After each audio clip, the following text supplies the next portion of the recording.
మంత్రిగా ఉన్నప్పుడు నేను ఎప్పుడు కూడా మీతోటే ఉంటాను, మీతోటే ఉంటాను. నేను ఎక్కడికి పోను. నేను పార్టీ వదిలి పదవుల కోసమో పార్టీకి పోయేది ఇంకో కోసం పోయేది నా లైఫ్లో లేదు. నేను ఆ రోజు చెప్పాను, ఈ రోజు చెప్పాను, ఎలక్షన్ ముందు కూడా అదే చెప్పాను. అధికారం ఉన్నా, పార్టీకి పదవులు ఇచ్చినా, నాకు టికెట్ ఇచ్చినా లేకపోయినా పార్టీ కోసం పనిచేస్తామని ఆ రోజు చెప్పాము. మీరందరూ కూడా కష్టపడి పనిచేశారు. అదే లైన్లో మనం ముందుకు పోయాం. ఈ రోజు కూడా మీ అభ్యర్థ అనురాగం అనడం ఎప్పుడు ఉంటుంది. నేను ఇప్పుడు మీకు అండగా ఉంటాను. తప్పకుండా కలిసి ఉంటాము. అవకాశం వచ్చినప్పుడు పార్టీ అధిష్టానం మన సేవలు అవసరము అనే ఒక సిగ్నల్ ఇచ్చినప్పుడు తప్పకుండా మీ ముందు వాళ్తాం. ఇది వాస్తవం. ఒక్క మాట వాళ్ళకి అధిష్టానం ఒక్క మాట చెప్పిందంటే దాని ముందర ఉంటాను. నేను వీళ్ళకి ఏమీ లేకుండా వ్యవసాయంటే వీళ్ళకి మళ్ళీ నేను వీళ్ళకి ఏదో నేను వర్గాలు చేసినట్టు గ్రూపులు చేసినట్టు పార్టీలు అవుతుంది. అది బాగుండదు. దానికి ఎప్పుడు పోయిన అవకాశమే. నేను ఎవరు ఎన్ని మాట్లాడినా, ఎన్ని కుతంత్రాలు చేసినా, ఎన్ని కుళ్ళలు చేసినా అన్నీ ఆ రాజకీయాలన్నీ చూసేసాను. నేను బిజినెస్లోనే చూశాను. నేను తంబాలపల్లి వర్గానికి వచ్చింది ఆ రోజు చెప్తున్నా, ఈ రోజు చెప్తున్నా. ఈ ప్రాంతం బాగుండాలి, మీరందరూ బాగుండాలి, అందరూ ఈ ప్రాంతం అభివృద్ధి చెందాలని దీంతోటి ఇన్ని రోజులు కష్టపడ్డారు. కొన్ని నేను ఎమ్మెల్యేగా అయినప్పుడు వాళ్ళకి కొన్ని వాళ్ళకి ఏంటో చిన్న చిన్న పొరపాటు జరగచ్చు, అవన్నీ సెక్టైట్ చేస్తాము. అందరూ ఇంక ఎప్పుడు తెలుగుదేశం కార్యకర్త అన్నవాడు ఎవరి కింద చేసి సాపకూడదు అనే ధైర్యం ఉంటుంది. ఆ విధంగా చేయాలని దీంతో ఉండండి అనమాట. తప్పకుండా వాళ్ళకి మనకి ఇంకా వాళ్ళకి చంద్రబాబు గారి నాయకు గారు 100% మన అందరినీ పార్టీకి వాళ్ళ బిడ్డలాగా చూసుకుంటున్నారు, చూస్తారు కూడా. ఇంకా పోయిన చిన్న చిన్న పొరపాటు కూడా పార్టీ కూడా ఈసారి చేయదు. తప్పకుండా వాళ్ళ అండర్లో మనమందరూ కూడా పనిచేస్తాం. అధినాయకత్వం అధిష్టానం ఏదన్నా వాళ్ళకి మన సేవలకు అవసరం అనుకున్న ఒక మాట చెప్తే ఎక్కడున్నా కూడా మీ 24 గంటల్లో మీకు ఎప్పుడు రమ్మన్నా కూడా నేను వచ్చి మీ దగ్గర ఉండేదానికి నేను సిద్ధంగా ఉంటాను. ఇది వాస్తవం. అంతేగాని మేము ఒకటే, ఎవరైనా శంకర వర్గము ఇంకో వర్గం అంటే మేము ఒకటే చెప్పండి, మా బ్లడ్ పసుపు జెండా, మేము తెలుగుదేశం పార్టీ కోసం ఉంటాం. మేము మా అధినాయకుడు వాళ్ళకి చంద్రబాబు నాయుడు గారు, వాళ్ళకి లోకేష్ బాబు గారు, వాళ్ళకి ఎవరిని ఆదేశించినా వాళ్ళ దీంట్లో మేము పోతా ఉంటే. కానీ మాకు కొన్ని ఉంటాయి, వీళ్ళకి మిస్అండర్స్టాండింగ్స్ ఉంటాయి, కొన్ని వీళ్ళకి గ్యాప్లు ఉంటాయి. ఇవన్నీ ఏంటంటే వీళ్ళకి చూసుకుంటుంది. వీళ్ళకి మనమంతా 175 నియోజకవర్గంలో ఒక నియోజకవర్గం మనకి ఉండాలన్నమాట. వాళ్ళ దృష్టిలో మీరు కూడా పెట్టండి. 24 గంటలు మీరు కూడా మీకు అందుబాటులో ఉన్నారు. ఇప్పుడు వాళ్ళ పార్టీ అధిష్టానానికి చిన్న బూత్ లెవెల్లోకి దీన్ని కూడా మాట్లాడుతున్నారు. ఇప్పుడు మీరు కూడా ఎప్పుడు చిన్న చిన్న పొరపాటు ఉంటే చెప్పండి, వాళ్ళకి వాళ్ళు చూసుకుంటారనమాట. అంతేగాని ఇప్పుడు కూడా మనకు గ్రూపులు చేసుకోవాల్సిన అవసరం లేదు. నేను గ్రూపులు చేయకంటే వాళ్ళకి నేను కానీ తిరిగితే వాళ్ళకి ఇక్కడ వేరుగా ఉండేది అనమాట. కానీ ఒక అధిష్టానం ఒక నిర్ణయం తీసుకున్న తర్వాత కట్టుబడి ఉన్నాను నేను.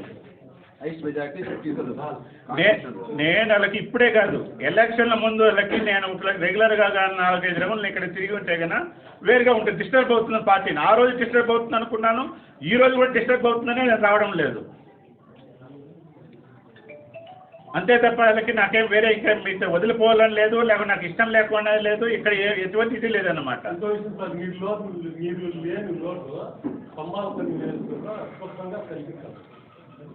అన్నా నేను ఆ రోజు చెప్పాను, మళ్ళీ చెప్తున్నాను.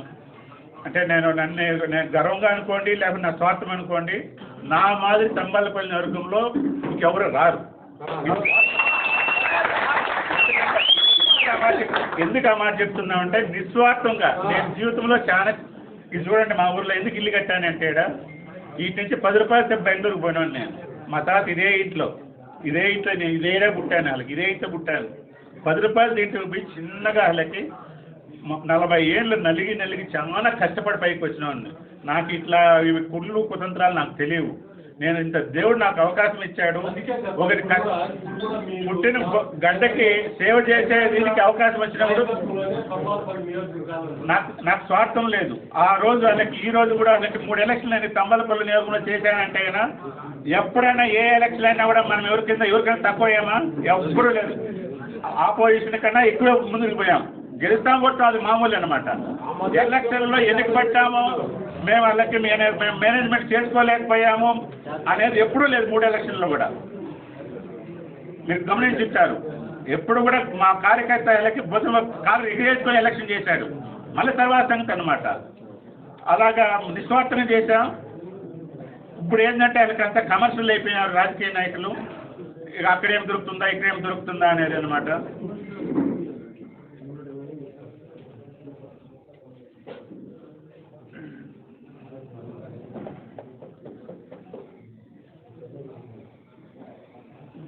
నేను బెంగళూరులో 5 ఏళ్ళు ఇక్కడ రాజకీయానికి వచ్చి ఇచ్చిన టైం కానీ బయలు ఇంకా అక్కడే కానీ ఉంటే కానీ ఈ రోజులకి ఇంకో 1000 కోట్లు సంపాదిస్తూ ఉంటుంది. అది కాదు కదా, నాకు మీ ఆదాయం సంపాదించాను, దానికి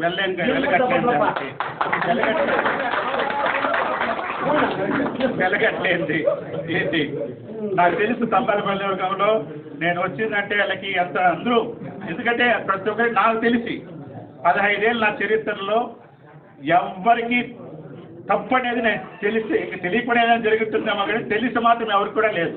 ఈ పార్టీ లేదు, ఆ పార్టీ లేదు, మీ కులం లేదు, ఆ కులం లేదు, వచ్చిన వాళ్ళు కలిసి పనులు చేసి పెట్టాము.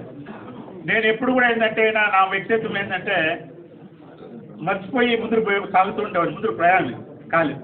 ఏముండదు ఇక్కడ నా జీవితం చదువులోని తెలిసినవాడిని. ఏంటో ఇక్కడ ఎవరు శాశ్వతంగా కాదు, పదవులు శాశ్వతం కాదు, మన జీవితం శాశ్వతం కాదు, మంచితనం మంచి పేరైనా శాశ్వతం అనమాట. దానికి ఇంపార్టెంట్ ఇచ్చైనా కానీ ఎప్పుడు కూడా వాళ్ళకి నాకు కొంతమంది వాళ్ళకి ఎంతో ఎన్నో ఇబ్బందులు పెట్టడంతో నేనేం మాట్లాడు, నాకు అధికారం ఉండే ఎమ్మెల్యే అయినప్పుడు కూడా వాళ్ళకి నా వ్యక్తిత్వం అది కాదు.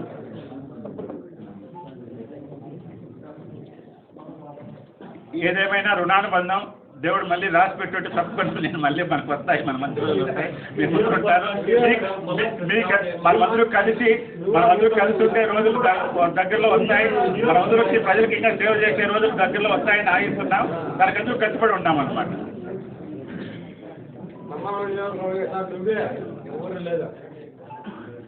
ఎందుకంటే నేను కూడా నేను ఏం చెప్తున్నా అంటే ఇప్పుడు కూడా అలాగే ఎలక్షన్ల ముందు రోజు నేను కొద్దిగా మీకు అందరికీ చెప్పాను, ఇంకా కొన్ని రోజులు ఆ టికెట్ ఆల్మోస్ట్ బీఫార్లు ఇచ్చేంత వరకు నేను పోరాడతాను, ఉండమని చెప్పాను మీకు అందరికీ. మళ్ళీ అధిష్టానం కూడా మళ్ళీ 15 రోజులు నేను మీకు ఓపెన్గా చెప్తున్నా, మీకు నా పార్టీకి అక్కడ ఏం జరిగిందో నీకే జరిగిందో నేను చెప్తానన్నమాట. 14 రోజులు ఉండాలి ఇంకా మళ్ళీ అధిష్టానం నేను పోటీ చేయమని చెప్పింది. వాస్తవం అక్షరాలు అసలకి మీరు కానీ ఆ రోజు నేను చెప్తున్నాను వాళ్ళకి, మీరు ఆ రోజు క్యాడర్ ఎవరు చెదిరిపోకుండా మీరు అందరూ కానీ ఉంటే కన్నా బల్ల బుద్ధి నేను మళ్ళీ వచ్చి ఆ రోజు పెట్టుంటాను. మీరు వెళ్ళిపోయారు, అంటే అక్కడ వెళ్ళిపోయారు, ఇక్కడ వెళ్ళిపోయారు, మళ్ళీ నేను వచ్చి మళ్ళీ గ్రూపులు చేసి వస్తుంది. కొందరికి మళ్ళీ నేను వస్తారు పార్టీకి గెలుస్తాం, అది వేరే. కొంతమంది ఏమవుతాయో సంక్రాంతి దగ్గర మేము వచ్చేసాం కదా మళ్ళీ మేము ఎట్ట మోహం చూపించేది అని నాకేమి లేదు, అది వాళ్ళకి బాధ అవుతుంది. అది నాకేం మళ్ళీ ఇంత కూడా నేను పెట్టుకున్న వాళ్ళు కాదు. నేను ఎంత ముందుకు పోతా ఉంటాను అంటే కలుపుకొని ముందుకు పోయే వ్యక్తిని మర్చిపోతావు, క్షణం మర్చిపోతాను. నేను ఎవరైనా ఏదైనా ఉంటే ఓపెన్గా మాట్లాడేసి గదిలేసి అంతే, మళ్ళీ 2 నిమిషం మర్చిపోతాను. నేను నా తత్వం అది అనమాట. అప్పుడు 15 రోజులు మీరు ఇంత అండగా ఉంటే, అందరూ కానీ మీరు క్యాడర్ అండగా ఉంటే ఖచ్చితంగా నాకు ధైర్యం వచ్చేది. నాకు 100% మళ్ళీ అది నాయకత్వం. మళ్ళీ నువ్వు ఎట్టి పరిస్థితుల్లో నువ్వు ఒక కంటెస్ట్ అయ్యేళ్ళకి మేము బీఫార్ నువ్వు ఇసుకోపోదు రాళ్ళు కూడా అన్నారు. వాళ్ళకి పెద్ద ఆయన పిలిచారు, మాకు తప్పు చెప్పకూడదు ఆయన. ఇప్పుడు కూడా ఎందుకంటే శంకరాజు మేము పోటీ చేయమన్నాం కదా అంటారు. పోటీ చేయాలి నా 15 రోజులు ఉండాలి. నేను ఎవరు మాట్లాడాలి, ఎక్కడ చేసి మాట్లాడాలి, ఎలక్షన్ ఎట్లా చేయాలి వాళ్ళ ముందు వాళ్ళకి మీకు తెలుసు కదా. పెద్దరెడ్డి వాళ్ళ పైన ఎలక్షన్ చేయాలంటే మనం ఎంత మందు మార్పాలు ఎంత ఉండాలి. మనం ఏమి ఇంక ఎలక్షన్ మనం ప్రిపేర్ చేసుకోలేదు, ఎలక్షన్ క్యాంపెయిన్ చేసుకోలేదు, ఎక్కడ ఏమి చేర్పించుకోలేదు, ఎట్లా చేయమంటారు. నేను ఊరికి మొత్తం మాటలు చెప్పేసి బీఫార్మ్ ఎక్స్పెక్ట్ చేసి పార్టీకి మోసం చేసే వ్యక్తి నేను కాదు. నాకు బీఫార్మ్ కావాలంటే క్షణంలో తెచ్చిండే ఉన్నా ఆ రోజు.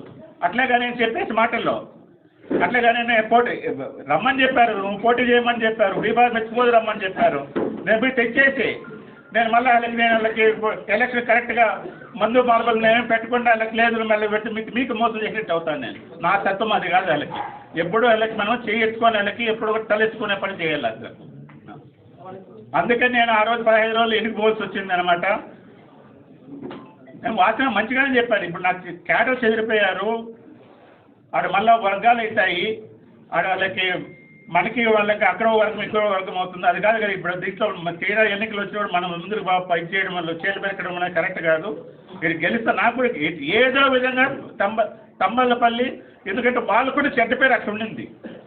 అవతల క్యాండిడేట్కి ఆ విధంగా ఏదో విధంగా గెలుస్తారనే ఉండింది. ఏదో విధంగా గెలుస్తుంది, సీట్ అయితే గెలుస్తుంది, ఆ విధంగా ఉండింది అనమాట. అది తక్కువలో వాళ్ళకి దీంట్లో ఓడిపోయి ఇంత వేవ్లో కూడా ఓడిపోవడం దురదృష్టకరం. అసలు ఈ టైంలో మన ప్రాంతం అభివృద్ధి కావాలా, మీరు అభివృద్ధి కావాలా. కార్యకర్త రేపు పొద్దున్న 100% మన పార్టీకి పటిష్టంగా తంబాలపల్లి నియోజకవర్గం అంటే తెలుగుదేశం పార్టీకి ఎక్కువ కార్యకర్తలు ఉండే నియోజకవర్గం. మీరు ఎవరు కూడా బాధపడద్దండి, ధైర్యంగా ఉండండి. తప్పకుండా మీరు కూడా పోరాడతాం. మనకు న్యాయం చేయేంత వరకు మనం పోరాడదాం. వాళ్ళకు మీ వెనకటి కూడా నేను ఉంటాను, మీ వెనకటి నేను ఉంటాను వాళ్ళకి. కానీ ఏంటంటే అధిష్టానం చెప్పకుండా నేను వచ్చి వాళ్ళకి ఏదైనా ఇక్కడ నేను చేయడము తేయడం అనేది బాగుండదు. అది నేను వర్గాలు చేయనట్టు అవుతుంది. దానికన్నా నేను రాలేకపోతున్నాను అంతే తప్ప నేను ఎందుకు రాలేదు. నేను వచ్చాను ఇప్పుడు ఏదో అకేషన్ పర్సనల్ దీనిపైన వచ్చాను, మీతో కలిశాను. ఇంకోసారి నేను వచ్చినప్పుడు ఏదన్నా వాళ్ళకి ఇక్కడ వచ్చి గ్రూపులు చేస్తానన్న మెసేజ్ అనేది నాకు కాకూడదు.